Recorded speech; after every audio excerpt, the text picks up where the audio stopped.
होणार आहे, कसं बघता निष्पन्न होऊ शकते या सर्वेक्षण? नाही, आजपासनं सर्वेक्षणाला सुरुवात होते आहे हे जे विविध माध्यमातून आम्हाला कळलेलं आहे.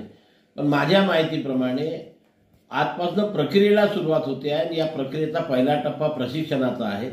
हा प्रशिक्षणाचा कार्यक्रम 24 आणि 25 तारखेला वेगवेगळ्या ठिकाणी आयोजित केलेला आहे. 26 तारखेला सुट्टी आहे. 27 तारखेपासनं खरं सर्वेक्षणाला सुरुवात होईल असं मला वाटतं आणि 27 ते 31 या 5 दिवसामध्ये एवढ्या मोठ्या महाराष्ट्रातील 12 कोटी लोकांचं सर्वेक्षण, सॅम्पल सर्वे जरी आपण म्हटलं तरी करणं मला तरी अवघड वाटतं आहे. आणि हे सर्वेक्षण करत असताना सरकारने ज्या सूचना केलेल्या आहेत त्यामध्ये मराठा समाज, ओपन कॅटेगरी यांचं सर्वेक्षण डिटेलमध्ये करायचं आहे, जे काही त्यांनी 150 प्रश्न दिलेले आहे, आणि मागासवर्गीय कुटुंबाची नोंद त्याच वेळेस घ्यायची आहे.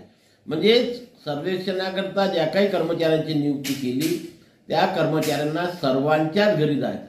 पण या सर्वांच्या घरी जात असताना ज्या कॅटेगरीज रिसर्च करत असताना, संशोधन करत असताना पाळायला पाहिजे त्या सरकारने पाडल्या का हे अजून बाहेर आलेलं नाही.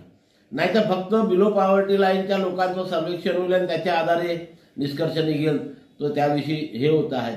म्हणून अतिश्रीमंत, श्रीमंत, मध्यमवर्गीय, बिलो पॉवर्टी लाईन, त्याच्यापेक्षा खालचे अशा प्रकारचे वर्ग करून जर हे सर्वेक्षण करण्यात आलं तरच म्हणजे काय खरा अहवाल, सत्य अहवाल हा लोकांसमोर येईल. याकडे आणि या सर्वे नाही, हे बघा, सर्वेक्षण सरकार करून राहिलेली आहे. सरकार त्या सुरुवातीपासून सांगताय की आम्ही मराठा समाजाला आरक्षण देण्याकरता कटिबद्ध आहोत. मुख्यमंत्री असो, दोन्ही उपमुख्यमंत्री असो, वारंवार सांगत असतात. आणि त्याकरिता जी प्रक्रिया पूर्ण करावी लागते ते प्रक्रियेचं पूर्ण करण्याचं एक टप्पा म्हणजे हे सर्वेक्षण आहे. परंतु आंदोलनकर्ते नेहमी सांगतात की आम्हाला आत्ताच पाहिजे, 54 लाख नोंदी सापडल्या, 2 दिवसाच्या आत प्रमाणपत्र द्या. एवढ्यातल्या भाषणामधून त्यांचा फक्त एवढंच एक येऊन आलं की 54 लाख नोंदी. माझं आपल्या माध्यमातून सरकारला सुद्धा निवेदन आहे, आग्रहाची मागणी आहे की ह्या ज्या 54 लाख नोंदी सापडल्या म्हणतात, या 54 लाख लोकांच्या घरी सुद्धा जाऊन सर्वेक्षण करावं आणि त्या 54 लाख नोंदीपैकी ऑलरेडी किती लोकांनी प्रमाणपत्र घेतले आहे आणि आता नव्याने नोंदी किती आहे की ज्यांच्याकडे कुठल्याही प्रकारचं प्रमाणपत्र नाही, हा आकडा सुद्धा सरकारने लवकरात लवकर जाहीर करावा, जेणेकरून ओबीसी समाज आणि मराठा समाजामध्ये जो एक संभ्रम आहे तो संभ्रम दूर होईल. आज जो ओबीसी समाजामध्ये भीतीचं वातावरण निर्माण झालेलं आहे, दहशतीचं वातावरण, हे याच्याकरता हे नवीन 54 लाख कुटुंब आमच्या ओबीसी मध्ये येणार, मग आमचं काय होणार? ज्याच्यात वास्तविकता नाही आहे, सत्य नाही आहे, हे मी वारंवार सांगतो.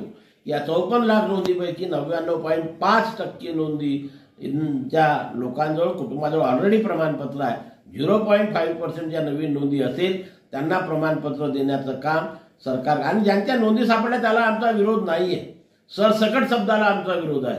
आणि ज्यांच्या नोंदी सापडल्या असाल त्यांची प्रक्रिया पूर्ण करून त्यांना प्रमाणपत्र द्यावं, आमची कुठल्या हरकत नाही. पण 54 लाख जो आकडा वारंवार सांगितलं जातं त्याच्याविषयी लोकांच्या मनामध्ये असलेला संभ्रम सरकारने लवकरात लवकर दूर करावा. अयोध्येला कसं आहे की राम सर्वांचेच देव आहे, त्याच्यामुळे रामाच्या दर्शनाला प्रत्येकजण जाणार आहे. कधी काल नाही जाऊ शकले ते पुढे केव्हा तरी जातील, आणि कोणी केव्हा जायचं तो त्यांचा वैयक्तिक प्रश्न आहे.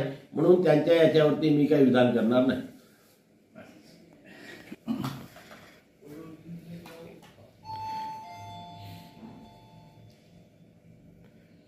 उद्घाटनाची तारीख जवळ आली. म्हणून आला का?